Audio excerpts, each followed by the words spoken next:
दादा तंगीसाठी मी बनवत होती पाणीपुरी। तर मंडळी, पाणीपुरी खाण्याची मज्जाच वेगळी आहे हो। माझ्या तर खायच्या पदार्थामध्ये पाणीपुरीच मला आवडते समजात जास्त।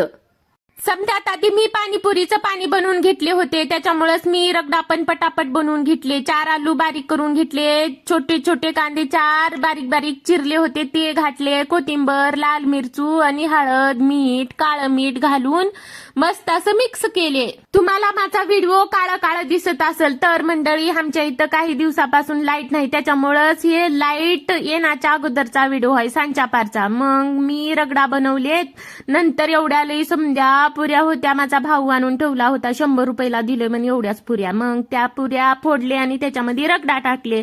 छोटूला तर दमच नव्हता, आई मला दे की, आई मला दे की म्हणत होता। मग त्याला पाणीपुरीचं पाणी घालून मग छोटूला आधी चारले, छोटू दादा तंगीला।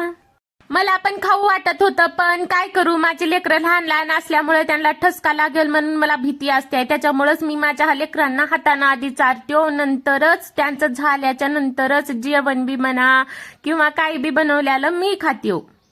माझी मुलगी तर म्हणली की आई तुझ्या हातची चव लई भारी आहे, इतक्या दिवसापासून पाणीपुरी वेगवेगळ्या ठिकाणची खाल्ली, पण तुझ्या हातची चव तर वेगळीच आहे, खरंच लई भारी आहे ग आई तुझी चव। मग समद्याचं झाल्याच्या नंतर मी खायला बसले, मग त्यात बी दादाला विचारले, मग नंतर मी खाल्ले।